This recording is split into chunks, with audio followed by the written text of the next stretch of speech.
पशुपालन खेती के साथ एक ऐसा व्यवसाय है जिससे अच्छा मुनाफा कमाया जा सकता है। हम आपको समय समय पर बताते आए हैं कि पशुपालन करके अच्छा मुनाफा कैसे प्राप्त कर सकते हैं। और आज हम पहुँचे हैं सर के डेयरी फार्म पर, जो कि बहुत ही यूनिक है। हमने पिछले कई सारे वीडियो में बताया है कि डेयरी फार्म के बारे में, लेकिन सर का जो डेयरी फार्म है वो बहुत ही स्पेशल है। इसका स्ट्रक्चर और इनके करने का जो तरीका है वो बहुत ही स्पेशल है। और आज हम जानेंगे, इसका पूरा प्रोसेस जानेंगे। तो चलिए शुरू करते हैं दोस्तों इस वीडियो को। और जो दोस्त हमारे चैनल पर नए हैं वो हमारे चैनल को सब्सक्राइब करना ना भूलें। तो सारे जो हम किसान भाई देख रहे हैं उनको आपका परिचय ज़रा हमारे किसान भाई बताइए। डालचंद जणवा, नवानिया, वल्लभ नगर, उदयपुर, राजस्थान। तो सर आप ये डेयरी फार्म की शुरुआत कब करी थी? ये विगत 10 साल से। 10 साल से।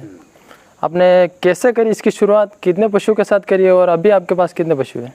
अभी मेरे पास में 13-14 पशु है और मैंने 1 से शुरुआत की थी। पहले 1 से 2 की, 2 से 3, धीरे धीरे बढ़ाया। और हर किसान खेती जो करते हैं मेरे हिसाब से उनको साइड बिजनेस के लिए डेयरी फार्म करना चाहिए। अच्छा। ताकि किसान को चारा मिल जाता है घर का, आधा पशु आहार मिल जाता है, ताकि अपना जो कॉस्ट आती है उसमें अपन को ये बेनिफिट मिल जाता है। और बाकी जो डेयरी वाले करते हैं घास, पशु आहार वगैरह सब मार्केट से खरीदते हैं, तो उनको जो मार्जिन मिलना चाहिए वो मार्जिन नहीं मिलता है। जैसे आप खेती कर रहे हो तो आपको मिनिमम 8-10 पशु रखना चाहिए, जिससे ताकि रोटेशन रहता है आपका। कभी कोई ज्ञापन भी गाय है, कोई दूध दे रही है, तो आपका मिनिमम जैसे 50-60 लीटर का दूध भी हो जाए तो दिन का आपको 120 लीटर दूध होता है। मिनिमम प्राइस अपन 30 रुपये मानेंगे तो भी आदमी पर डे का 3300-3400 रुपये होता है। उसका 1500 रुपये उसका खर्चा चला जाता है, तो भी वो 2000 रुपये मंथली कमा सकता है। मतलब दिन के 2000 रुपये दिन के कमाएगा तो महीने का 60,000 होता है।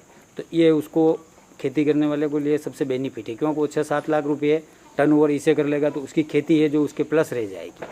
तो सर एक बात पूछना चाहता हूँ, तो आपके पास में अभी कितनी गाय दूध देने वाली है? अभी मेरे पास में 5 दूध दे रही है और दूसरी 11 है। तो एक एक गाय मतलब कितना लीटर तक दूध उसका निकलता है? वो अलग अलग बीट पे होता है। जैसे कि गिर क्रॉस है तो 12 लीटर भी है, 14 लीटर भी है, 8 लीटर भी है, 10 भी है। तो राउंड फिगर अलग अलग गाय की अलग अलग कॉस्ट के हिसाब से। जैसे इनकी गिर क्रॉस की रेट भी ज़्यादा होती है।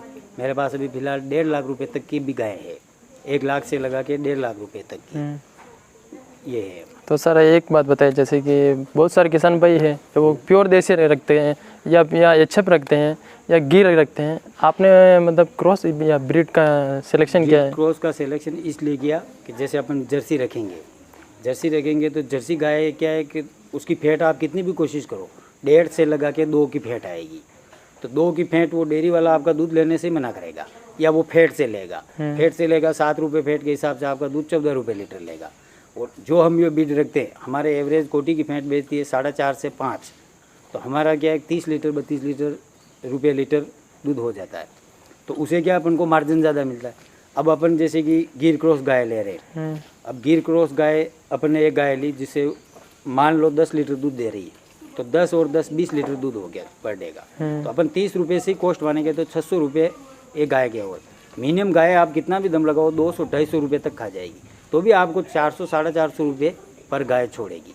वही जर्सी को लोगे, जर्सी भी 10 लीटर देगी, लेकिन आपको रेट 14 रुपये से मिलेगी। तो फिर आपको घाटा ही है वो। तो सर अभी आपके सभी गाय का मिला के कितना लीटर दूध हो रहा है? अभी मेरे पास में 5 गायों का 56 लीटर दूध है। आपके सामने अभी भरा है मैंने। तो 56 लीटर अभी है और 62 लीटर सुबह मॉर्निंग में है। तो जैसे कि आप गांव में रहते हैं, हाँ। तो आपका उसका बेचने का क्या सिस्टम रहता है, क्या प्राइस मिलती है उसके बारे में थोड़ा? बेचने का जैसे कि हमारे यहाँ बहुत सारे डेयरी वाले लोग हैं, वो खुद डेयरी में आ जाते दूध लेने के लिए। कांटा लगा रखा हमने, वो दूध तोल के ले जाते। उनका जो भी महीने का बिल बनता है 15 दिन में वो पेमेंट कर देते हैं। यही है, हम ना कोई एक्सपोर्ट करते हैं ना कहीं ले जाते। और यही दूध अपन अगर उदयपुर ले जाके बेचेंगे तो अपन 1000-1500 रुपये भी एक्स्ट्रा कमा सकते हैं। हाँ वो तो कमाएंगे। 40 रुपये 45 रुपये लीटर बिकता है। लेकिन अब कंडीशन ये है कि अपन इतना दूध उदयपुर जाएंगे बेचेंगे तो यानी मेरे एक दूसरे खेती का मामला है जो सारा डिस्टर्ब हो जाएगा। अच्छा, तो सर एक बात, बहुत सारे जो पशुपालन जैसे कि चालू करना चाहेंगे तो उनको एक ही रहता है कि हम उसको फीड का क्या खिलाएं, चारा क्या खिलाएं, उसके बारे में थोड़ा बताइए।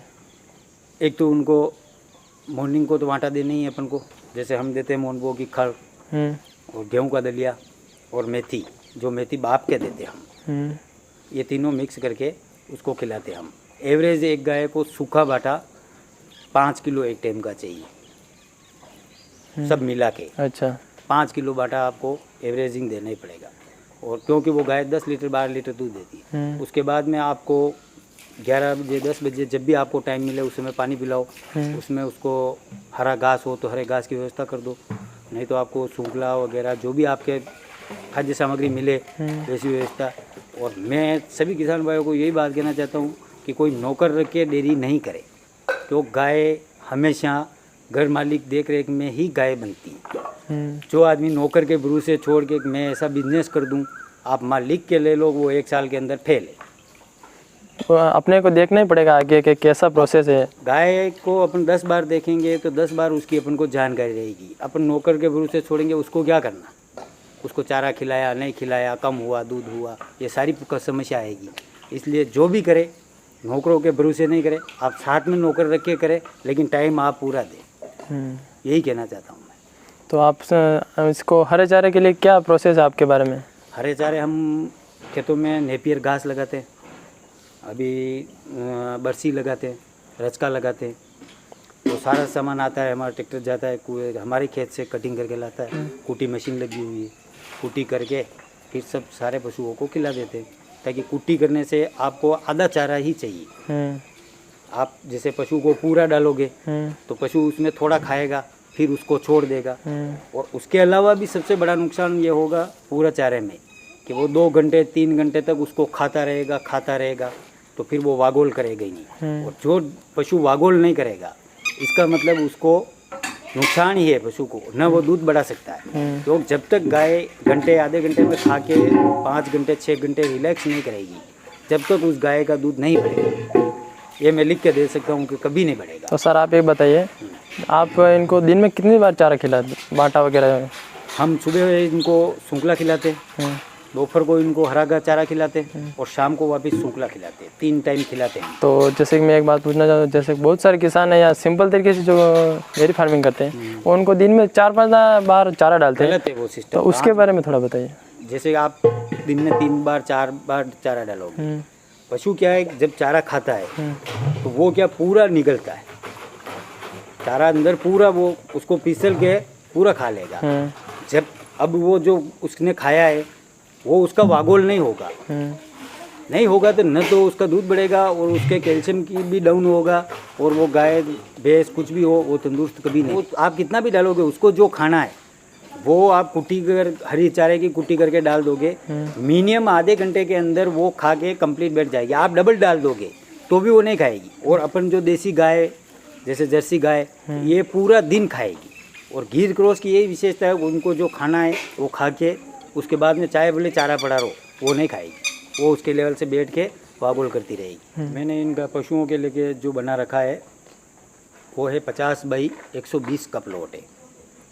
इसमें हमारे पशु का भी हो जाता है, खेती का सामान ट्रैक्टर वगैरह हमारे गाड़ियाँ घोड़े वगैरह सब आ जाते हैं। ये सेटअप हमने बना रखा है। फ़िलहाल हमारे पास में 13-14 गायों का सेटअप है। अब आगे बढ़ाएंगे तो इसी को 3 सेट डाल के थोड़ा आगे बढ़ा सकते हैं, ये करें। तो सर एक बात बताइए, पशुपालन करने वाले जो किसान भाई है उनको क्या क्या सावधानी रख के मतलब पशुपालन करना चाहिए? पशुपालन के लिए सबसे पहली सावधानी तो पशुओं के लिए छाया सबसे पहली ज़रूरत है। उसके बाद में गाय को, अपने राजस्थान में टेम्परेचर ज़्यादा रहता है, मिनिमम अपना 30, 32, 33, 34 तो चलता है, और गर्मी के टाइम में 44, 45, 42 भी जाता है। तो मैं उनको लिए यही कहता हूँ कि गाय के पंखे वगैरह पहले लगा दे, ताकि पंखे से गाय को थोड़ी रिलैक्स मिलती है। और चादर के बजाय ऊपर कोई भी चादर के ऊपर बोरिया डाल दो, ताकि गर्मी में ताकि वो टेम्परेचर मेंटेन रहे, यही कहना चाहते हैं। और आप इसमें मतलब जो सीमन है वो किस प्रकार का यूज़ लेते हैं? हम HF का भी लगाते हैं, HF2 भी लगाते हैं, गिर का भी लगाते हैं, प्योर गिर क्रॉस का भी लगाते हैं। और इसमें क्या सावधानी रखनी चाहिए सीमन लगाते हैं, अच्छी क्वालिटी का, या उसमें उसके बारे में थोड़ा बताइए। उसकी अच्छी क्वालिटी के लिए तो देखो आपको सबसे पहले गिर क्रॉस लगाना चाहिए। गिर क्रॉस एक हिंदुस्तान के अंदर सबसे बेस्ट गाय है, लंबा दूध देने वाली गाय। भैंस के मुकाबले दूध रहता है इसका मिनिमम 5-5.5 की फेंट रहती है। इसलिए सबसे पहला गिर क्रॉस पशु ही पाले, ताकि आदमी को 2 पैसे मिले।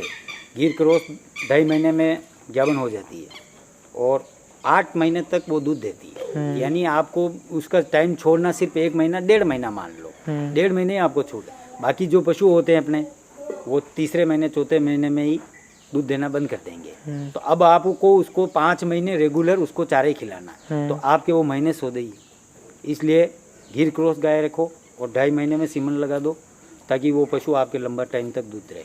तो सर आप बताइए कि जैसे कि आपने आज कोई गाय हीट में आई और वो प्रेग्नेंट हो गई, तो आप उसको कितने समय के लिए छोड़ते हो?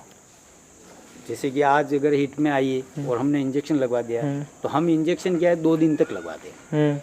आज आई, आज नहीं लगाएंगे, सेकंड दिन और थर्ड दिन। इसका कारण है कि कोई पशु एक दिन में रुकता है, कोई दूसरे दिन रुकता है, अलग अलग टाइम में। इसलिए कम से कम 2 सीमन आपको लगाना चाहिए, तो ही आप श्योर रह सकते हो मेरा पशु रुक जाएगा। तो सर जैसे कि आप बताइए कि जो गाय हीट में आती है और उसके बाद में वो गाभिन हो जाती है, तो उसको आप कितने दिनों के लिए छोड़ते हो वापस गाय को? उसको 1.5 महीने से 2 महीने के अंदर छोड़ देते हैं हम, ताकि उसके जो कैल्शियम डाउन होता है वो कैल्शियम की पूर्ति भी हो जाती है 2 महीने में, और जो उनके गर्भ में बच्चा है वो भी सुरक्षित रहेगा। अपन अगर सब दूध निकालेंगे खींच के, तो जो नस्ल पैदा होगी वो बिल्कुल कमज़ोर ही होगी। इसलिए कोई भी किसान हो, कम से कम 2 महीना उसको बच्चे के लिए छोड़ देना चाहिए उसको, ताकि उस गाय का दूध भी बढ़ेगा। नहीं तो आप बहुत सारी गाय ऐसी भी होती है, रेगुलर दूध निकालते रहो आप, जब वो वापस ब्याएगी तो आप 4 लीटर दूध निकाल रहे हो या 5 निकाल रहे हो, उसके पूरे वेत में वही दूध रहेगा, उससे ज़्यादा बढ़ेगा नहीं, क्योंकि उसको आपने टाइम ही नहीं दिया। और कैल्शियम डाउन होगा, फिर वो गाय की तबीयत खराब हो जाएगी। इसलिए 2 महीने छोड़ना चाहिए। और जो किसान आपको देख रहे हैं उनको आप क्या सुझाव देना चाहेंगे पशुपालन करने के बारे में? पशुपालन के लिए मैं किसान से यही कहना चाहता हूँ कि जो भी किसान खेती करे वो 1 गाय 2 गाय से शुरुआत करे, ताकि उसका पूरा मैनेजमेंट उसको समझ में आए। फिर 2 का समझ में आया 3 करे, 4 करे। और जो पर्याप्त खेती वाला आदमी है वो मेरे हिसाब से 10 पशु से ज़्यादा नहीं रखना चाहिए, क्योंकि 10 से ज़्यादा होगा तो उसकी खेती डिस्टर्ब हो जाएगी, तो इधर प्रॉफिट कमाएगा उधर लॉस हो जाएगा। इसलिए 10 पशु तक सीमित रखें, ताकि उसके घर के वगैरह सब कर सकते। 5 दूध दे रही है, 5 क्या बने, तो उनका 12 महीने रोटेशन चलता रहेगा।